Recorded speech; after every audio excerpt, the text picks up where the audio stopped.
অনেকেই বলছে আলপনাদি কেন বিনা চিকিৎসায় মারা গেল, অনেকে বলছে কি আলপনাদির কি হয়েছিল, অনেকে বলছে আলপনাদির প্রেগনেন্সির কারণে আলপনাদি মারা গিয়েছে। সো এরকম কোনো কথাই না, তোমরা আমার ফুল ভিডিওটা দেখো, তো বুঝতে পারবে কি আলপনাদির হয়েছিল কি। হ্যালো বন্ধুরা, শুভ সন্ধ্যা জানাই সবাইকে। আর আলপনাদির কথাটা তো তোমরা বেশিরভাগই মানুষই জানো, আলপনাদির যে মৃত্যু হয়েছে, কেন আলপনাদির মৃত্যু হয়েছে, কেন আলপনাদি বিনা চিকিৎসায় মারা গিয়েছে, সব বেশিরভাগ মানুষের এই রকমের কথা। তো সেইটাই আমি যতটুকু পারি তোমাদের সাথে আমি ক্লিয়ার করার চেষ্টা করব।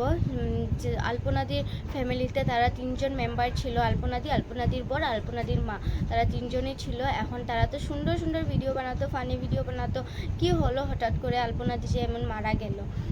সো এখন আলপনাদি, আমিও ঠিক এই কথাটা ভালোভাবে জানতাম না। আমি ফেসবুকে ভিডিও দেখছিলাম, ফেসবুকে ভিডিও দেখতে দেখি হঠাৎ করে আলপনাদির ভিডিও আসলো সামনে। তা আমিও দেখি, আমি মানে কি বলবো, একটা কেমন লাগছে মানে যখন ভিডিওটা আমি দেখলাম আলপনাদির এইভাবে। আমি ভাবছি অনেকে হয়তো ভিউসের জন্য এমন করছে, বা অনেকে তো করে, আমি আবার সেটা ভাবছিলাম। আমি সেটা ভেবে আমি আর কিছু বলি না। আমি আবার অন্য ভিডিও দেখতে দেখি আরও একটা ভিডিও এসেছে। তারপরে আমার একটু মনে ডাউট হলো। তারপরে আমি ইউটিউবে এসে সার্চ করাতে দেখি না সত্যি এমন কি হলো, এই কথাটা জানার জন্য আমি আলপনাদির চ্যানেলে গিয়ে দেখলাম। আলপনাদি তারা একটা 8 দিন আগে একটা ভিডিও করেছে, যে কি লাইভে এসেছিলো। আলপনাদির শরীরটা খুব একটা ভালো না, সেটাই জানাচ্ছে। আলপনাদি ভাত খাবার কিচ্ছু খাচ্ছিল না। আলপনাদি ভাত না খেয়েই ওষুধ খাচ্ছিল আর কি, এইভাবে ওনার বর বলেছিলেন। পরে অনেকটাই জানতে পারলাম কি দিদির কয়েক রকমের বেমার ছিল।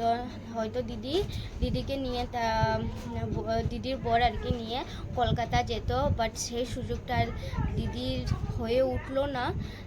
কি করব বলো, অনেক দুঃখের সাথে আমি এই ভিডিওটা অনেক দুঃখের সাথে বানাচ্ছি। মানে কি বলবো তোমাদেরকে, আমিও ওনাদের ভিডিও দেখতে আমারও অনেক ভালো লাগতো। আলপনাদির দেখো, আলপনাদির কয়েক রকমের বেমার ছিল, এক দুইটা না, কয়েক রকমেরই আলপনাদির বেমার ছিল। একটা হচ্ছিল গল ব্লাডার স্টোন, জন্ডিস শুনেছি, জন্ডিস ছিল, জন্ডিস ঝাড়ার পরে একটুখানি জন্ডিস ছিল। সেটা যতদিন না গল ব্লাডার স্টোনটা অপারেশন করা হয় ততদিন সেইটা থাকবে, আর অপারেশনটা হয়ে গেলে তারপরে জন্ডিসটা ঠিক হয়ে যাবে। আর একটা স্প্লিন নামের কি একটা বেমার, সেটাও বেড়ে গিয়েছিল। আর হচ্ছে থ্যালাসেমিয়াও বেড়ে গিয়েছিল, যার জন্য তারা কোনোদিন বাচ্চা নিতে পারতো না। আর অনেকে বলছে কি বিনা চিকিৎসায় কেন মারা গেল, এত টাকা থাকতেও তারা কেন বিনা চিকিৎসায় মারা গেল। অনেকেরই এই রকমের মন্তব্য, সেইটা আমি বলছি। তারা বিনা চিকিৎসায় মারা যায় নাই, তারা ডাক্তারের কাছে যাবে বলে করে তারা 3জনের জন্য টিকিট করিয়েছিল স্টেশন থেকে, তাদেরকে ফিরে আসতে হলো ঘরে।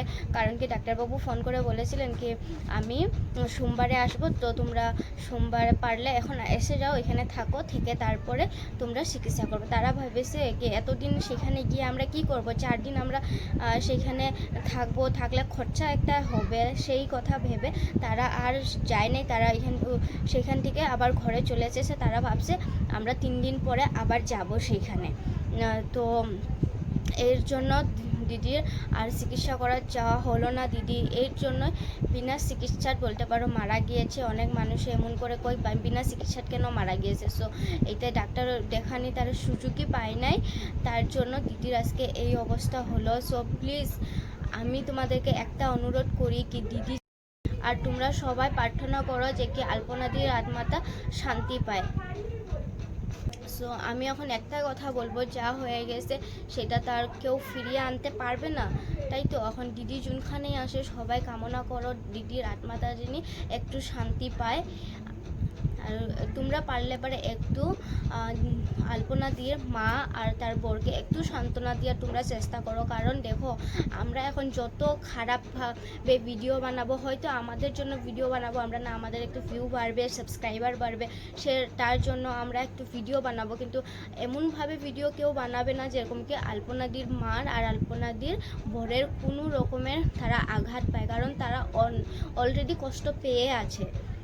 তার জন্য প্লিজ আর কেউ খারাপভাবে ভিডিও বানিয়ে এইভাবে পোস্ট করবে না। তার জন্য সবাইকে রিকোয়েস্ট রইল। আর তোমরা যত পারবে এই ভিডিওটাকে শেয়ার করো, তো যেন অনেক অনেক মানুষের ভিডিওটাকে দেখতে পারে আর সঠিক কথাটা জানতে পারে। অনেক মানুষে অনেক ভুলভালভাবে ভিডিও বানাচ্ছে কি বিনা চিকিৎসায় কেন মারা গেল। আর তোমরা সবাই প্রার্থনা করো যে কি আলপনাদির আত্মাটা শান্তি পায়। তো আজকের মতো ভিডিওটা আমি এখানে শেষ করছি। পারলে আমি তোমাদেরকে যদি কিছু আমি ইনফরমেশন পাই তো আমি তোমাদেরকে পরে জানানোর অবশ্যই